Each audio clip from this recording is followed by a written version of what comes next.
It's 7 o'clock, you're watching Sky News Tonight and a special question and answer programme on the war in Ukraine. The headlines: President Zelensky says his country is on the brink of surviving the war, but that Moscow's atrocities continue. There are Russian troops who are killing and raping people and kidnapping children, torturing people and looting.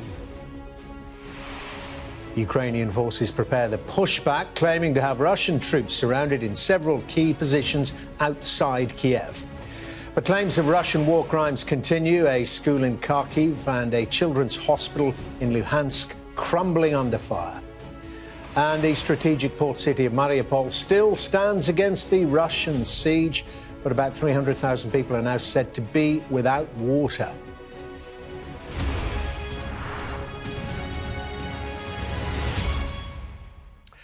Good evening. Well, tonight we hope to answer as many of your questions as possible on day 27 of this war in Ukraine. Coming up in just a moment, the latest from the current focus of fighting, Mariupol. But first, let's bring in our Defence and Security Analyst, Michael Clarke, who's going to be answering all your questions this evening. And Michael, as we're saying there, it's almost a month since the invasion began. What stands out for you and how it's all playing out? Well, it's not working out the way anybody thought it would, least of all President Putin.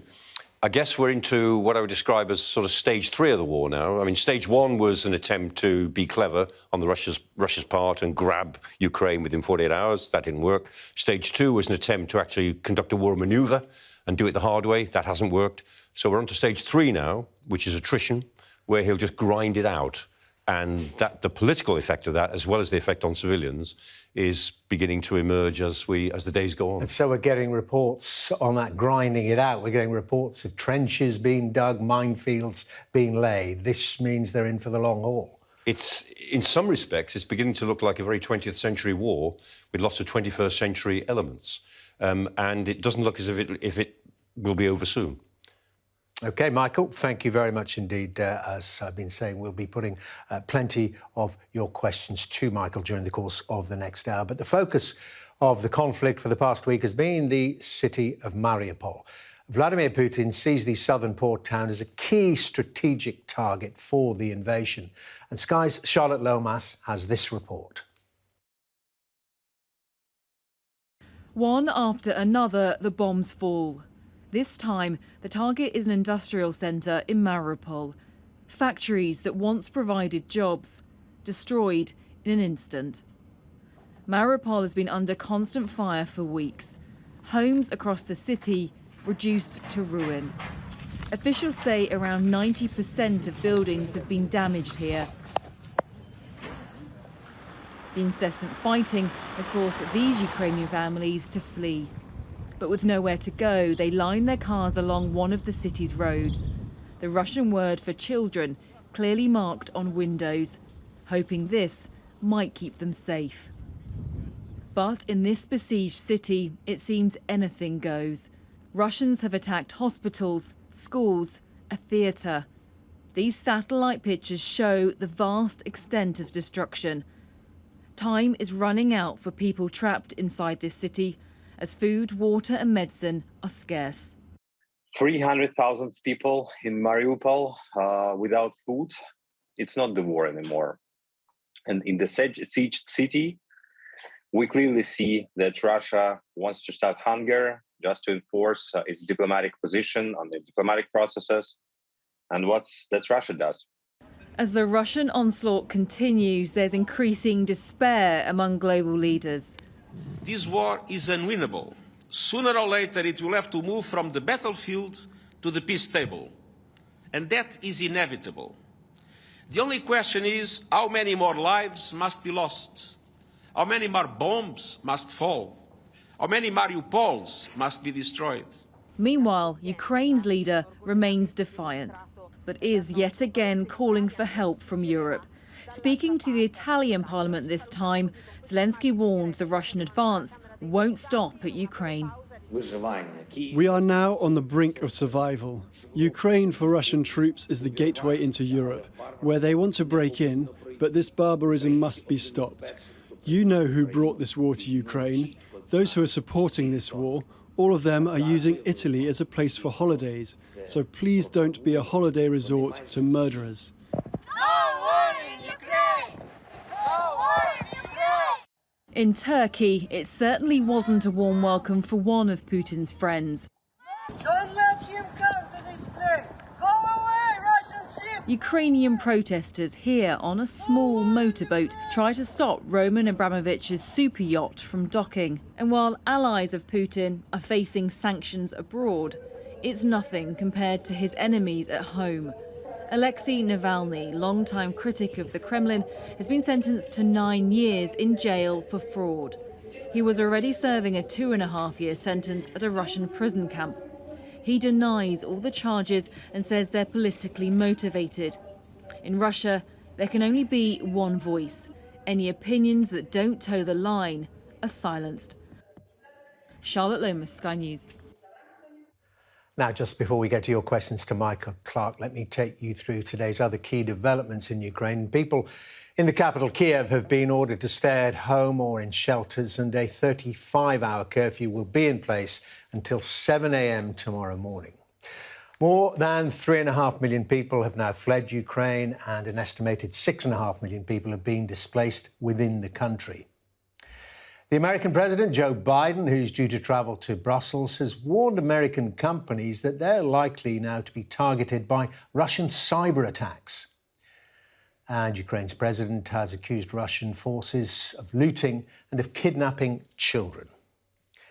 The main developments so far. Let's get back now then to Professor Michael Clarke and the questions that you've been sending in to us all day, so many of them. We're going to take a selection. Our first one comes from Hazel, who asks this: what is it going to take for the world to help Ukraine militarily? Well, Michael, it would never be the world, but the West or NATO. What would it take? Well, it is already helping militarily in all sorts of ways by giving the Ukrainians the best weapons we have got that they can handle. I mean, these NLAWs, these new light anti-tank weapons, which are 90% effective, very high level, we've basically given the Ukrainians all of ours. We've given them our whole stock. So we don't have any at the moment. It doesn't matter because we'll be getting more. But essentially, the Western NATO has given the Ukrainians everything at the level at which they can use. Now, certain things they can't use because they need more training on them or whatever, and they may not be appropriate. But everything that's appropriate that they can use, we've given them. So the West is involved militarily. But I know what Hazel's getting at, which is, at what point would the West or the rest of the world move into Ukraine to fight for the Ukrainians? And I can't see where that discussion of no-fly zones and, of course, many warnings over the past week or so from the United States, from President Biden, from our own country about the potential use by Russia of chemical and biological weapons. Would that be some kind of red line? It would certainly be a red line because chemical are a weapon of mass destruction. And that's pretty important. And President Biden has said there will be very severe consequences. He hadn't spelled out what they would be, and we don't know if that would involve involvement of Western military hardware in Ukraine. I suspect it wouldn't. I think it'll just be more of the same at a much higher level and a level of anger and resentment against President Putin. That's my own view. So I don't know what it would take. But remember that President Putin is trying to widen this war. He's trying to goad NATO into attacking him, so that he can say to his Russian peoples, look, this is all about defending ourselves from the West. The West is making war on Russia. I've been telling you this for years. Now they're doing it. We've got to be very careful we don't fall into that trap. And as a very good military historian friend of mine, Alan Mallinson, said, he said, we've got to concentrate on winning Cold War II that we've been pitched into, not starting World War III. So as bad as this war gets, and it will get worse yet, we've got to avoid a more general European war in Europe. OK, Michael, thank you for that. Well, let's talk more about military tactics then on the ground. This one coming from Aaron. And Aaron asks, we ask this every week that we've been doing these question and answers, don't we? What happened to the 40-mile convoy, or however long it was or is, of Russian military vehicles outside Kiev? Is it still there? And, why hasn't it been bombed to smithereens? Most of it is because most of it was a logistics convoy, which is carrying fuel and ammunition and food and so on, to the battle groups, the BTW, the BTGs, were the battalion tactical groups. We would call them battle groups, but the BTGs in Russian versions. And those BTGs have fanned out a bit to the west, trying to encircle Kiev from the west and southwest. They haven't managed it. And so the convoy is still there. And what the Ukrainians have done is they've fixed it in place. sometimes on a battlefield, you don't want to try and destroy everything because you can't. You don't have enough troops. And if you're surrounded, as in a national sense the Ukrainians are, there's an old phrase, you've got to outgun them somewhere. Right? You have to outgun them somewhere. So there are parts of the battlefront where you can't take them on. You've just got to fix them in place so they don't move. And what the Ukrainians have done is very clever. They've moved in with local offensives. They've gone for the fuel vehicles, the logistics. So they've made it so that the convoy can't actually move very much and is not much use to these BTGs, which are actually fanning out to the west. Now, if Western air power had that convoy at its mercy, they would have destroyed it in an afternoon. But the Ukrainians don't have Western air power. And the fact that it's been attacked and frozen, does that take us way back to the start of the conflict and just show us how confident the Russians thought they were? They didn't seem to have proper support in place. They didn't have infantry in the fields and woods beside it, mopping up the attackers. Absolutely. Air support. Mechanised infantry should go ahead of the armour in order to actually flush out all of the ambush points. They didn't do that, so the armour went down one road, and these Ukrainian ambushes, sometimes just 30 metres away, just waiting for them to go past. It was like a duck shoot. Now, of course, it's very dangerous to get within 30 metres of a T-72 tank, and so as soon as you fired off your NLAW, or whatever it is, javelin, you've got to get out of the way very, very quickly. But the fact is that the Ukrainians have conducted a classic defence, which is not to try and hold a line, because you can't ever hold a line against superior forces, really. What they've done is, the classic thing is they've mounted small, effective attacks at key points of weakness in the superior forces facing them. That's good old-fashioned military doctrine. Attack them in several places that really hurts them. And in the case of the convoy, they've fixed it in place. So although they haven't destroyed it, it's not very much use to the Russians at the moment. And until the Russians get more reinforcements, I mean, they've used about half of their total ground forces in this operation so far, and they're beginning to mobilise the other half of their ground forces, which you'll not be surprised to hear are not the best. They've used the best, so now they're mobilising the rest. As and when the numbers come in, they will have some effect. Let's get more now through a question from Michael from Cardiff about this support that the West, as you mentioned there, Michael, in terms of weapons in the main, is giving Ukraine. And Michael asks quite simply, how does the process of supplying weapons to Ukraine actually work? Is it safe? Now, presumably there's a lot about that even if you do know it, we certainly wouldn't talk about it. We certainly can't talk about it. But, what can we talk about? We know that vast amounts of weaponry is being supplied, that it's getting to the Ukrainians. How does that work? Yeah, I mean, just going on what is publicly announced, and we can talk about that, that's fair enough. A lot of weaponry has been going in through Poland because that's the biggest land border with Ukraine. Some of it is believed probably to be going in through Romania as well, because that's another good land border. And they're both NATO countries, of course. So when you say, is it safe? No, once something is on the Ukrainian side of the border, of course the Russians will attack it if they see it, if they find it, and if they can attack it. So we would assume that these weapon supplies have been fairly distributed and fairly clandestine and so on. The other thing that the West has been doing is bringing Ukrainian troops out into Poland or Romania or one of the other countries for training. And, I mean, again, it's public knowledge as of a couple of days ago that Britain is giving them Starstreak, which is a very effective anti-aircraft system. But now Starstreak normally takes months of training. But we're going to try and, we said the British troops are there and they're going to try and train Ukrainian operators in 2 to 3 weeks, crash course. A British operator normally has to go on a simulator and do 1,000 hits. They have to work 1,000 hits and get most of them before they're trained for Starstreak. So they're going to try and do it in a crash course. We'll see how they get on. But importantly, we're not just giving them Starstreak, we're giving them the simulator, so that they can start to train up their own people. So if this war does last for a while, it is reasonable to assume that the Ukrainian teams will get better on a very complex system, which we wouldn't have thought was possible about a month ago. And what can Starstreak do that other systems can't? It's very good against fast, low-flying aircraft. You know, the Russians, at the moment, they're flying their aircraft not high because they fear the SAM-10s, which the Ukrainians have got. So they're flying low at night in 1s and 2s. They're not flying complex operations. Basically, they're taking off, flying, delivering their weapons and flying back again, inside Russia. And low-flying, fast aircraft are very hard to hit from the ground. But Starstreak can get them. It's very, very fast, very effective. But believe me, it requires some real skill on the operator's part. And this is a point I want to raise, is we hear an awful lot about the Russian losses, and considerable they are, but there must be losses on the Ukrainian side. Will they have enough people left to go out, to be trained, to come back and take the battle to the Russians? Well, so far, the Russians announced themselves yesterday that they'd lost almost 10,000 troops, and then they took it off. They posted it, apparently by mistake, then took it off again, which means that their casualties are probably about 30,000 in total, which is a huge total compared to the 45,000 casualties that they lost in Afghanistan over 8 years. So they're 2/3 of the way to their Afghanistan totals in just a month. That will count. We believe, the Ukrainians don't offer figures, and it's probably sensible that they don't, but we believe that Ukrainian losses are less than half of that. But at some point, they will lose trained people, experienced people. And the question is, have they got enough of an input process to get other people trained up who were not going to be in the military until this crisis, but now they've joined? I mean, one thing I would say, that the determination of the Ukrainian people is phenomenal. And as anyone who's been involved in real operations and real campaigns will tell you, that 2 or 3 weeks on the real battlefront is a lifetime of training. And do we know, are these volunteers, these international legions, are they making any difference? Are they there in considerable numbers? Some numbers.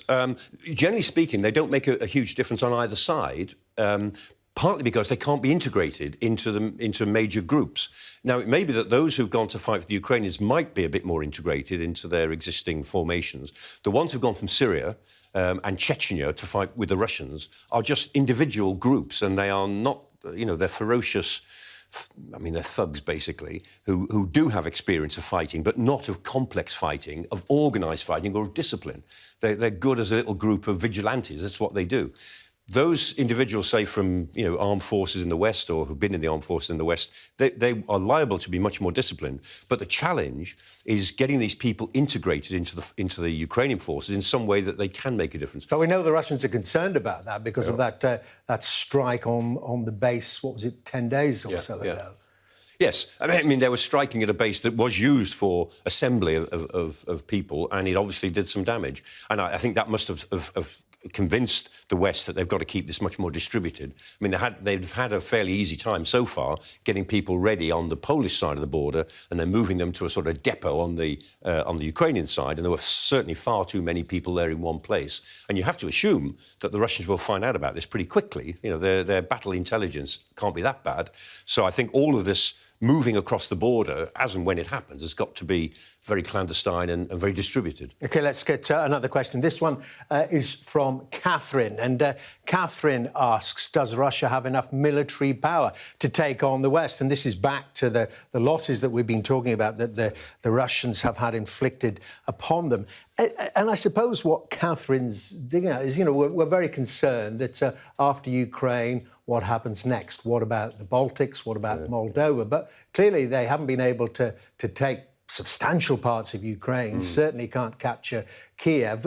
Are they really that much of a threat to other countries? Not conventionally. I mean, during the Cold War, the Warsaw Pact vastly outnumbered the West in conventional forces, which is why the West had a nuclear doctrine, because we knew that we could lose slowly, but we couldn't win conventionally. And so the nuclear doctrine was that we will reserve the right to use nuclear weapons first if you attack us. And that's why the Russians had a plan to actually get to the Channel in 3 days, to have a massive blitzkrieg through the Fulda Gap, the North German Plain and the Hof Corridor. And they were going to hammer blow us in 3 days. It was a crazy plan, and even the Russian General Staff didn't really think it could work. But they were hoping that they'd use their conventional superiority to knock America out of Europe and get to the Channel before we could use nuclear weapons and say, OK, now let's talk. That was the plan. Now, after the Cold War, the situation's reversed. It's the West that, on paper, has got much the stronger conventional forces, and Russia's got weaker forces, because Russia is by itself. It doesn't have all of the Soviet Union, plus all of the Warsaw Pact countries of Poland and Czechoslovakia and Romania and so on. And so on paper, the Russians are vastly inferior to the West in conventional terms, which is why they've beefed up their nuclear. And they now say to us exactly what we used to say to them. If you attack us, we'll use nuclear weapons. Because we know that we will be inferior to your conventional forces. Is technology altering it as well? I mean, you were describing there the old Cold War scenario of these great tank battles on the plains and the huge number of Soviet forces overwhelming those from NATO and the West. But we've been talking about this mobile stuff now. It's technology, about drones, about these NLAWs you talk about NPADs, about a couple of men shooting and disappearing, taking out a tank. You don't have these formal encounters anymore. No, there haven't been big tank battles for a long time. The last one actually was a couple of years ago, in a way, Armenia and Azerbaijan. But even there, it was the Turkish drones that made the difference in favour of Azerbaijan, who knocked out a lot of Russian tanks that the Armenians were using.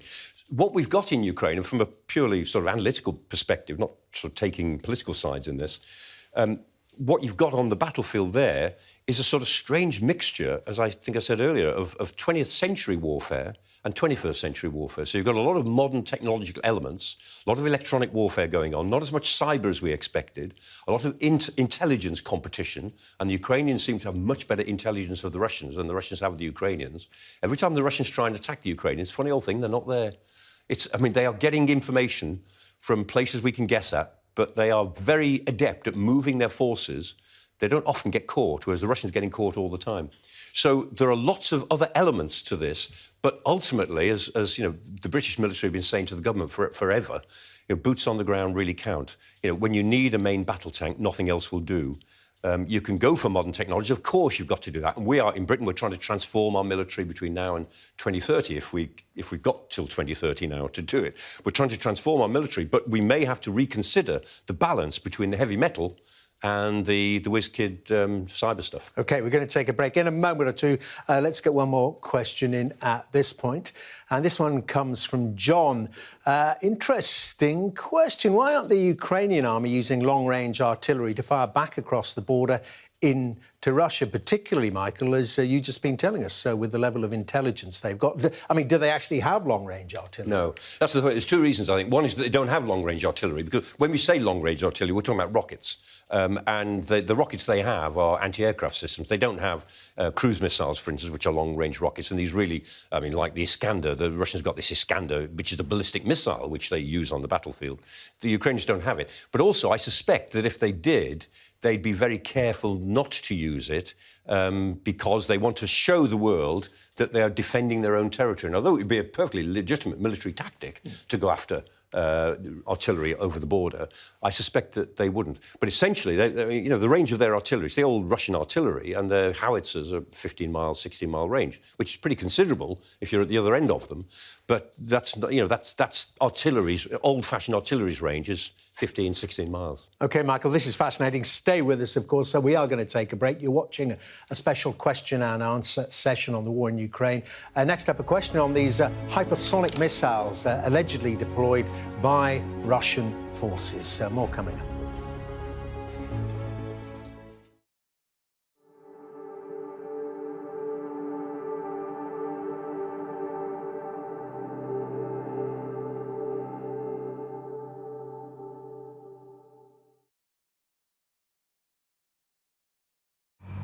The surge in prices is squeezing all our finances.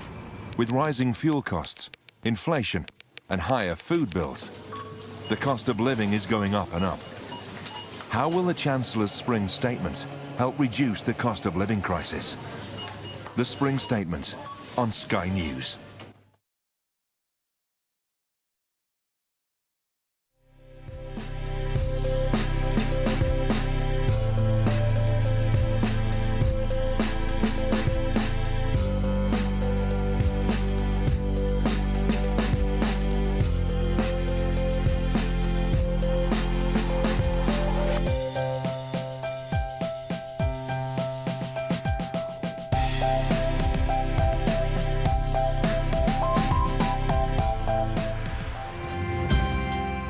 I'm James Matthews, and I'm Sky's Scotland correspondent. Mr. Trump, James Matthews from Sky News. Hey, James. You're diminished by claims that you're a racist. Question? I've conducted many interviews I won't forget. Killers among them. Mr. Gilroy, James Matthews from Sky News. Can I ask, did you kill Suzanne Tully? Time will show that, I don't have anything to answer to. That's all I've got to say. 3 of these 8 fatalities were found within the helicopter and were our colleagues in the helicopter crew. The whole reception area was covered with blood. One of the reception, he was lying and he was gasping for air. We take you to the heart of stories that shape our world.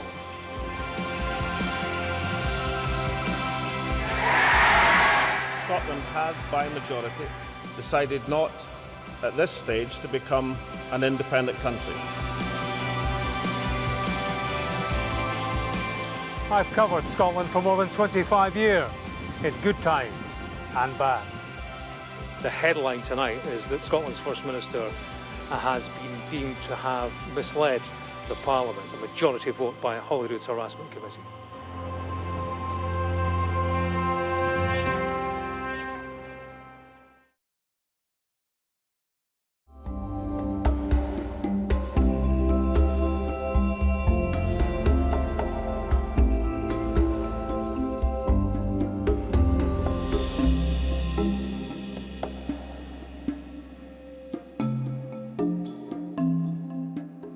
ba ma dalee commencé liggéey bi yokkute bu bari am nañ ko ci.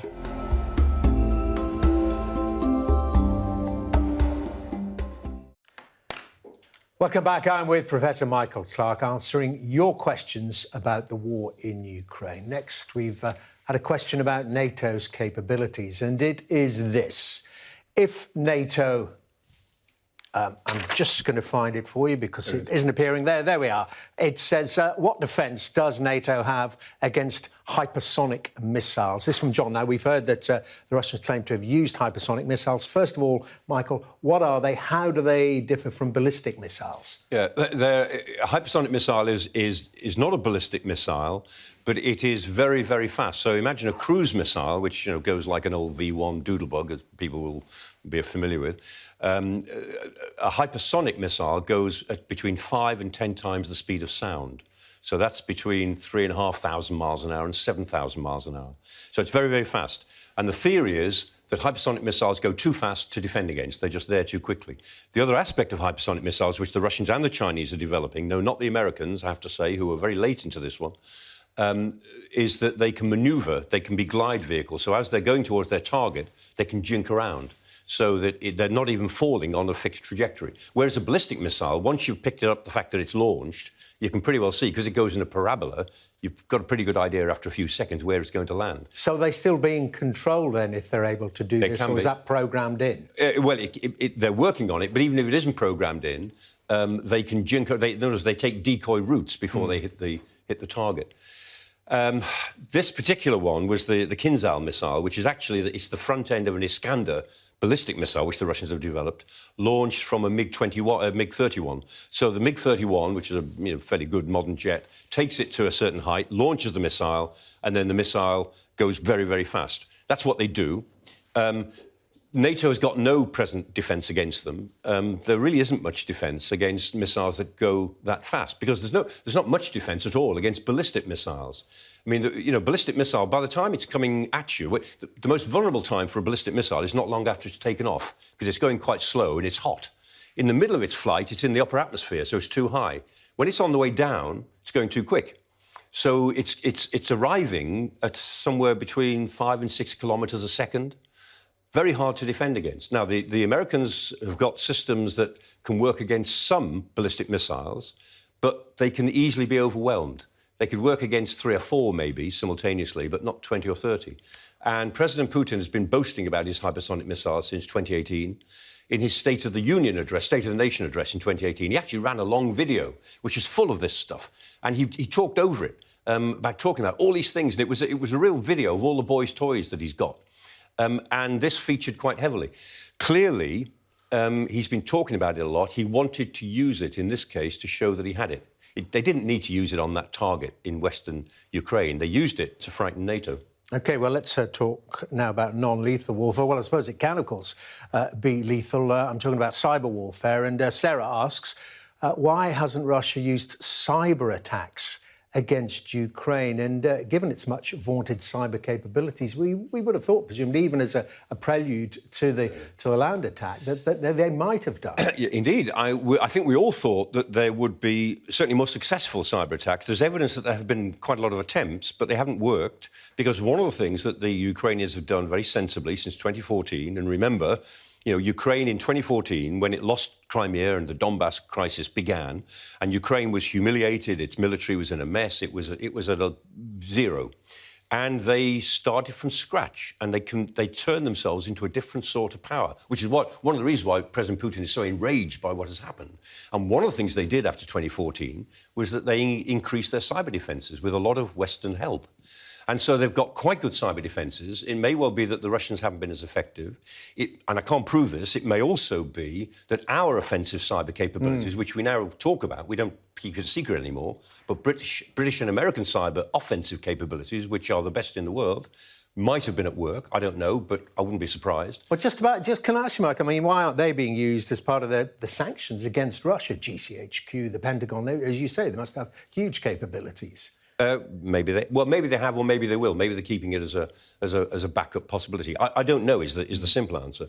But we are rather baffled in the military analysis community as to why cyber hasn't played a bigger role in this war. So we're thinking, well, maybe it's because the Ukrainians are better.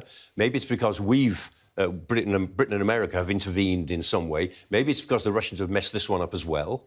Maybe it's because the Russians are holding it back and they'll do something else. And I have to say, we all expect, I used to say to people, if there is a really big military crisis in Europe involving Russia, that one of the triggers for that will be cyber attacks on us the few days before. You know, that they'll mess up our transport system or they'll mess up our critical national infrastructure in the days leading up to whatever they do in order to give us something else to worry about when the crisis actually hits. That hasn't happened either. OK, plenty more questions to get through. A break to come. You're watching a special Q&A on the war in Ukraine. Next up, could the crushing Western sanctions on Russia force President Putin into physical retaliation? That's next.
You're very welcome back. I'm with Professor Michael Clarke and your questions about the complex war in Ukraine. So let's get right back into it. And this one is from Lee. Lee wants to know, could economic sanctions destabilise Putin's regime to the point, Michael, where he might threaten to attack the West? That's a very good question, isn't it? Because, you know, is an ever more weakened Putin therefore a more dangerous one? Yes, and the issue is that at the moment, I mean, the Russians are taking in $3.5 billion a week in energy money for the energy they're still supplying. If, say, there was a chemical attack or the use of chemicals in Ukraine, if the West said, regardless of the cost to our economies, we are cutting off all our energy links with Russia, then the Russian economy would really tank immediately. It's already doing badly. 400-odd firms have pulled out of Russia. 1 million people have became unemployed last week because of it. It's not just the official sanctions, it's the unofficial sanctions, the fact that Russia is toxic now. And a lot of shareholders who are very concerned about environmental and social and governmental issues these days, and they genuinely are concerned, have added to that anti-aggression. So it's now environmental, social, governmental, and anti-aggression as well. And so they're demanding that the companies of which they're shareholders do something about it, so they pull out of Russia. There are, I have to say, a number of French companies who haven't, and that's causing a certain amount of friction within Europe, but never mind. In general, the sanctions are getting worse for the Russian economy. And Putin has got nowhere else to go. He's committed now. There's no way back for him. But he could end up at a court in The Hague if he goes somewhere else. Absolutely crossed the line. So it is possible. And on the best principle of dictators, the best way to retrieve a gross political blunder in one place is to make another one somewhere else, on the assumption that you create so much chaos that somehow you think you can manipulate all the pieces as they fall to earth. And whether he will try that, I don't know. But, I mean, that's, as we were saying before, Putin is trying to goad NATO into launching some sort of localised attack so that he can say to the Russians, we're now at war with NATO.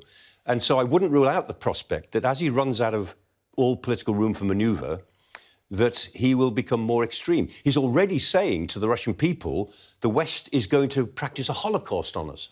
That's a bizarre thought, that the West is going to attack us and we are defending ourselves against a Holocaust that NATO will instigate. And as I think I said to you a couple of weeks ago, you know, the only leader who can save him from this thing is China. Xi Jinping is the only one who can get him out of this at the moment. It's a fine line to tread, isn't it? Very. Keep him cornered, but not so cornered that he feels he has to lash out. Well, people keep saying the off-ramp, this awful American phrase. We've got to provide him with off-ramps, a ladder to climb down. And the basic principle behind that, I think, is that I think the West should say, we will back whatever the Ukrainian government will live with. If the Ukrainians say no, then we back their refusal. If the Ukrainians say we'll agree this, this and this, we should back that as well. They're the ones who've been attacked. Let's back up their judgment, because that's what this is all about. And the West needs to stay united, of course, in terms of that response. Plenty more questions. Edward asks this. What is the likelihood of Russia withdrawing from the conflict? Well, perhaps not withdrawing or sticking with what they've got, somehow freezing. What is the likelihood of that? Well, not great at the moment, but if they are completely bogged down for, let's say, another few months, and there is some sort of negotiating process based on the idea of, well, let's have a ceasefire and let's move out, then that's fine. But I don't think a ceasefire would be very stable at the moment, because if there were a ceasefire now, the Russians would undoubtedly use that to rearrange their troops and bring in more reserves, and the Ukrainians would use it to rearm and restock, as I would if I was Ukraine. So any ceasefire is going to start to break down quite quickly. They're not the political conditions haven't reached that point yet where both sides would want a ceasefire. As and when we get to that point, if and when we get to it, then a bigger political process might produce some agreement to withdraw troops. But again, would the Ukrainians agree to it? If they would, fine, then we could talk about redrawing the map of Ukraine. But even then, the West would be agreeing to let a wicked dictator keep the gains that he has made by aggression.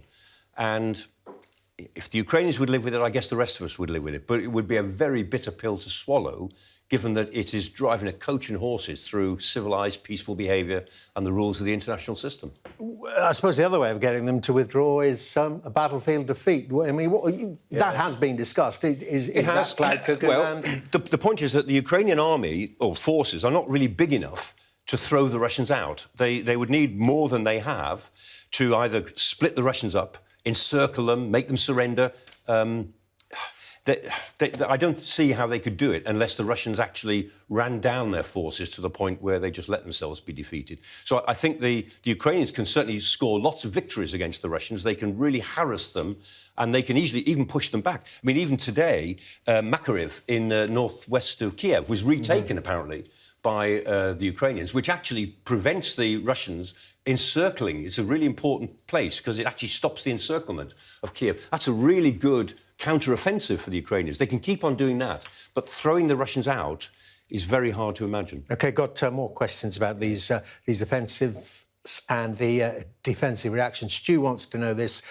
What about those living in small villages or remote farmhouses many miles away from the invaded cities? I mean, is the war kind of passing them by? I mean, Ukraine's a huge country and a huge agricultural economy. It is, and the majority of Ukrainians don't live in the cities, or it's a 50-50 sort of demographic. By and large, people in the villages and the small towns can survive all of this as forces move through. If they just keep quiet, they will tend to be ransacked. I mean, Russian troops are stealing all the food because they're so badly fed themselves. I mean, one of the things that President Putin was said to be asking Xi Jinping for was MREs, meals ready to eat, combat rations, because they've run out of them in Russia. So they need more battlefield rations. So Russian soldiers are well recorded across the battlefront of stealing a lot of stuff. So, I mean, if Russian soldiers move through, generally speaking, these people are OK if they just keep their heads down, let the Russians take whatever they're going to take, and let the process move on. It's in the city. This is a battle for the cities now, and it's in the cities where we're seeing the Rosgvardia, the internal troops, these people with lists who are looking for the journalists and the troublemakers and the politicians, and putting people on buses and carting them off into Russia. It's the Rosgvardia, who are Putin's personal troops, established by him in 2016, 400,000 of them, responsible only to him, his personal bodyguard. And these are the Gestapo of the Russian organisation. And those people are working in the city. So if you're in a village, it's not pleasant, but there's a chance to just keep your head down and survive. OK, let's get another question. And this one is from Vincent. And, this is about, the defence of Mariupol under siege now for several weeks down in the south, very important southern port. Does Ukraine need more military assistance like fighter jets to defend Mariupol? I suppose that ties it together with that issue of these jets that were meant to be coming from the MiG-29s, MiG-29. Polish MiG-29s. The point is that there was a lot of... NATO was all at sea with that one, actually, politically, because Poland, as we said, will send them to Ramstein, the American air base, and the Americans can send them. And the Americans said, we're not going to send them. And it looked pretty embarrassing, actually. It was politically very badly handled. However, the MiG-29s won't make a lot of difference. And the first point is that they can only operate from western Ukraine, where they're safe, and Mariupol is in southeastern Ukraine, so it's at the limit of their range. Secondly, the MiG-29 is quite a light airframe. It's not very good. It's an air superiority aircraft. It's not a ground attack aircraft. What the Ukrainians need more of is their Sukhoi 24s, which is the medium attack, the ground attack bomber. If we could give them Sukhoi 24s, it might make a bit of difference. However, again, now that the fighting is in the streets of Mariupol, then what the Ukrainians need is troops on the ground. I mean, basically, they had the Azov battalion brigade was defending part of it. The Marines were defending the north. The 56th Mechanized Infantry were defending the west, all those Ukrainian units. They've now been basically breached. Their perimeters have been breached. They've pulled back into the centre. Only ground troops can rescue them now. And the nearest Ukrainian ground troops are 60 miles away. So the truth is that they're on their own. And so what do you think the fate of Mariupol is ultimately? I think it will hang on for a little while longer. They don't seem to be in a mood to surrender, and what the individual civilians in Mariupol think, the 300,000 of them who are still there, I've no idea. But I just, to answer Vincent's point, air power, even if it was effective, even if it was Sukhoi 24s, now couldn't make any difference to Mariupol, because when you're fighting in the streets, bombing from the air isn't helpful. OK, Michael, thank you very much indeed. You're staying with us and you're watching a special Q&A on the war in Ukraine. Next, a question on the UN Security Council, an effective body or just a talking shop? Stay with us.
Welcome back. I'm with Professor Michael Clarke and your questions about the war in Ukraine. Jim has this question. It's about the United Nations, and it applies not just to this conflict, of course. What use is the United Nations Security Council? Is it all talk and no action? Well, Michael, certainly plenty of talk, but the problem with action is the way it's constituted, isn't it? With certainly on the Security Council, the permanent members and the veto. Yeah, that's right. The Security Council is 15 nations. 5 of them are permanent members who were the victors at the end of the Second World War. So America, China, Russia, Britain and France, those are the 5 permanent members. And they can veto. And the other 10 members rotate. So everyone looks for their chance to be on the Security Council. But those 5, the big 5 in 1945, are the permanent members, and all 5 have to agree for the Security Council to be able to act. And what that means is that whenever an issue comes up that involves one of those 5, it's not likely to get through. If an issue comes up that doesn't involve one of those 5, then it might get through. I mean, 2011, for instance, on Libya, in March 2011, there was a very strong United Nations mandate given by the Security Council, which Russia and China both agreed to allow NATO air power to stop Colonel Gaddafi committing genocide, which is what it would have been, in Benghazi. I mean, you know, Gaddafi was going berserk against his own people. So that was a case where the Security Council went along with it. By and large, I mean, if you look at the League of Nations failed, and the League, incidentally, looks very like the UN. This is the pre-war incarnation. Yeah, League of Nations established in 1919, and it basically fell apart at the beginning of the Second World War because it had completely failed. But it looks very like the UN, and the big difference is that the League of Nations found that it did not include all the great powers, because every time a great power did something awful, like the Japanese invaded Manchuria in 1931, and when the League condemned them, they just left. And when the Italians invaded Abyssinia in 1935, they left. And Hitler just left. And so all the big powers are on the outside. America was never in the League, never joined the League, even though it tried to set it up. And so Britain and France, you know, 2 declining colonial powers, were left trying to enforce this grand idea of world justice. Couldn't be done. And so when the UN was formed in 1945, although it was very similar to the League in many ways, they said we must not repeat the mistake. If the UN acts, it must act with all of the powers that can actually make things happen. So it does, but when one of those powers is involved, then it won't. So it's a strength and a weakness, because it means in the end, when it comes to situations like this, there's never any chance of a UN peacekeeping force or anything like that. So action can be authorised from somewhere else. So, for instance, in Kosovo in 1999, the UN couldn't find a resolution because the Russians wanted to protect the Serbians in Kosovo. So NATO produced its own resolution, so did the EU. So NATO and the EU provided the legal justification. It wasn't as good as the UN, but it was pretty good to allow action in Kosovo to prevent another genocide in 1999. So, I mean, all is not lost, but you have to realise that the UN is an expression of the state of world power at any one time. OK, we have another question, a very important question coming up from Nick about a possible, a hopeful end to the conflict. And this is it. Is this the reality? Nick asks, will we end up with an East-West Ukraine split like Germany, something like Germany post-World War II? Is that ultimately going to be the way to stop the violence? Well, if you look at a map and you read a history book, you'd say, well, there may be a logical answer here. It's the line of the Dniester River, which runs south or north to south through Ukraine. And to the east of that line is about a third of the country. To the west of the line is 2/3. The east of the line are all of the Russian-speaking, Russian ethnic peoples of Ukraine. West of the line are the more Polish-Romanian peoples. And that reflects the history, of course, because the east of Ukraine used to be part of Muscovy, in the Kingdom of Muscovy, or the State of Muscovy, and west of the line used to be Poland. So you could say, well, you know, maybe the Russians should have east of the line and a rump Ukraine, a sort of a satellite Ukraine that would look a bit like Belarus, should be west of the line. Again, that would be a huge reward to Putin in his desire to create a nouveau Russia, a new Russia that looks very like the Tsarist Russia of Catherine the Great. Would we agree to it? Well, again, it would come down to the Ukrainian government. I mean, if they agreed to it, at the moment, I cannot believe in a month of Sundays that they would. But in wars, things change. So if they agreed to it, I guess we would grit our teeth and go along with it. But I think it's very unlikely they would ever agree to it unless this war goes horribly, horribly badly for them. OK, next question now. This from Kerry.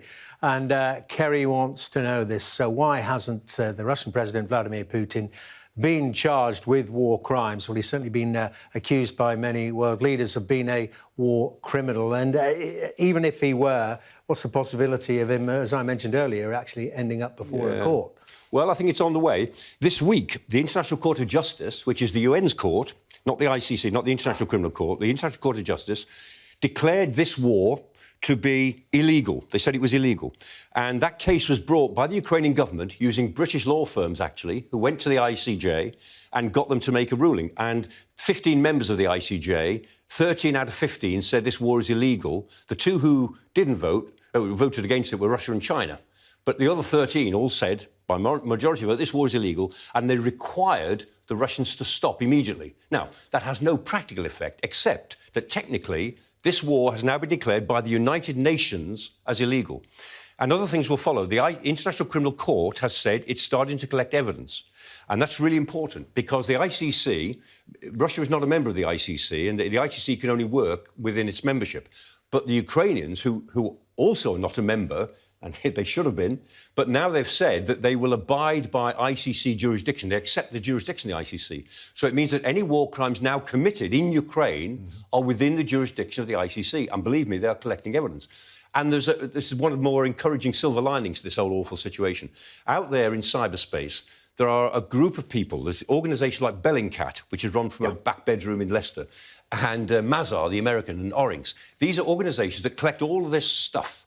All these photographic images of weapons and issues and whatever's going on.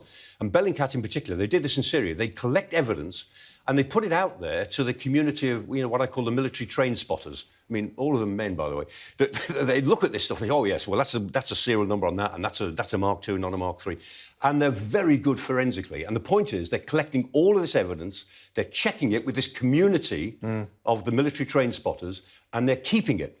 And they're keeping it for Syria, and they're keeping it for this. So if it's 20 or 30 years before war crimes trials are held, the evidence will still be there. And they're telling Russia that they've got it, of course. So one of the things we ought to be doing, not just Putin, we ought to be saying to people lower down the chain, we've got you. Yeah. We actually know what you've done. We've got evidence on you. I mean, go to the 2 stars, the 1 stars, the colonels. Actually get at them and say, look at what's happening in war crimes. This wouldn't have happened 30 years ago. It's happening now.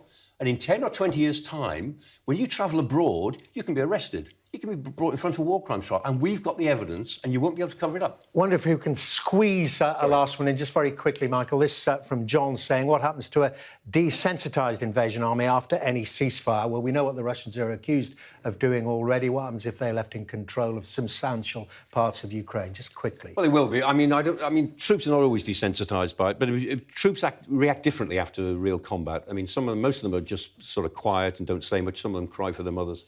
Some of them engage in acts of casual violence, and that's what worries people. But some people die in combat. Some people give up normality for the rest of their lives in an injury.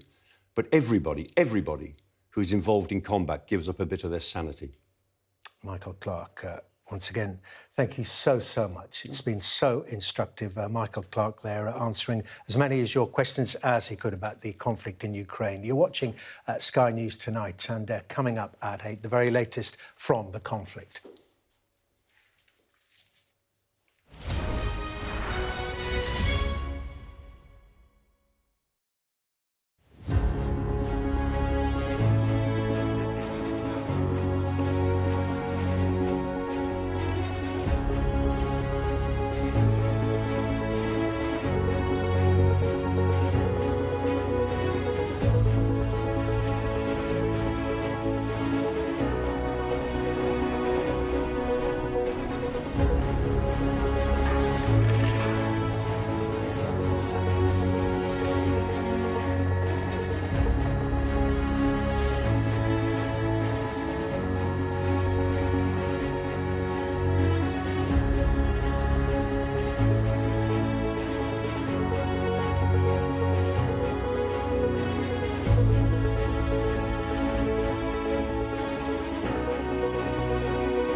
It's 8 o'clock. I'm Dermot Manahan. This is Sky News Tonight. The top story, haunting evidence in the trial of the murdered MP Sir David Amos. The jury has shown CCTV of the accused on the day of the killing, and here's a 999 call made by one witness. Police, please, quick now. The man is wielding a knife and he's threatening me. He's killed David Amos. Coming up, we'll have the latest from day 2 of the trial. Also tonight, over 500 victims of the Post Office IT scandal will get compensation as the government announces a new fund. Ukraine's president says his country is on the brink of surviving the war, but that Moscow's atrocities continue. There are Russian troops who are killing and raping people and kidnapping children, torturing people and looting. And the Metropolitan Police face more criticism, with a report concluding that officers haven't learned the lessons of the unsolved murder of a private investigator called Daniel Morgan.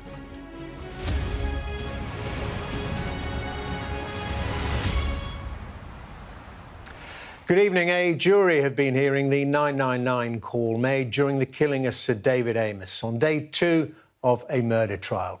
Yvonne Eves dialed emergency services after the Southend MP was stabbed to death during a constituency surgery. They were also shown the journey of Ali Harbi Ali, suspected of the murder that he took before the attack, and an email sent by Ali to Mr Amos asking for an appointment. Ashna Hurinag has the latest from outside the Old Bailey. The horrors of Sir David Amos's final moments are captured in the panicked voices around him.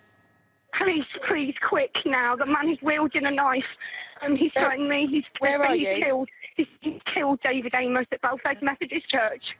This is Yvonne Eves, a constituent who had an appointment with the MP that afternoon, making the 999 call that alerted police to the attack.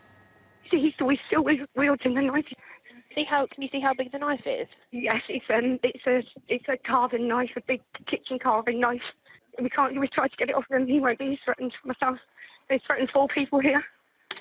He wants to get shot, apparently. He wants to be a hero. He wants the police to come and shoot him. OK, we've got lots and lots of units en route, OK?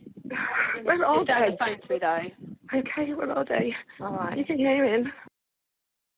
The jury were played CCTV footage that appears to show Ali Harbi Ali leaving his home in North London that morning and walking to Gospel Oak Station. He passes members of the public and boards a busy train to Barking Station. There, on the platform, he smiles as he interacts with a stranger who's out of shot. He arrives in Leigh-on-Sea in Essex an hour and a half before his appointment with Sir David. As he nears the church, Ali appears lost. Passing a laundrette, he wanders to an intersection, but later turns back and heads in the direction of the church. It's a journey the prosecution say he'd researched days before. The court was shown this email Ali allegedly sent to Sir David Amos requesting an appointment. It claims Ali will be moving to the area and says, as someone interested in Christianity, I have seen many churches in my area losing attendances and struggle with upkeep. I wanted to know if the situation in Southend is similar. In the days leading up to the incident, it's alleged Ali Harbi Ali made a number of internet searches, including Sir David Amos's political views and his voting history on the Middle East conflict, and searching for a Muslim burial ground and looking at a page titled, "What should a person do if they feel like their death is approaching?" Ali Harbi Ali denies murder and denies planning acts of terrorism. The case continues tomorrow. Ashna Harinag, Sky News, at the Old Bailey. The Ukrainian president says his country is on the brink of surviving its war with Russia, as Kiev predicts hostilities could end within the next 2 or 3 weeks. Volodymyr Zelensky was speaking as he addressed Italy's parliament today and revealed that he had spoken to the Pope about the possibility of the Vatican acting as a mediator with Russia. But there's been no let-up to hostilities today. People living in the capital, Kiev, have been ordered to stay at home or in shelters. A 35-hour curfew is in place until 7 a.m. tomorrow. More than 3.5 million people have fled Ukraine and an estimated 6.5 million people are displaced within the country.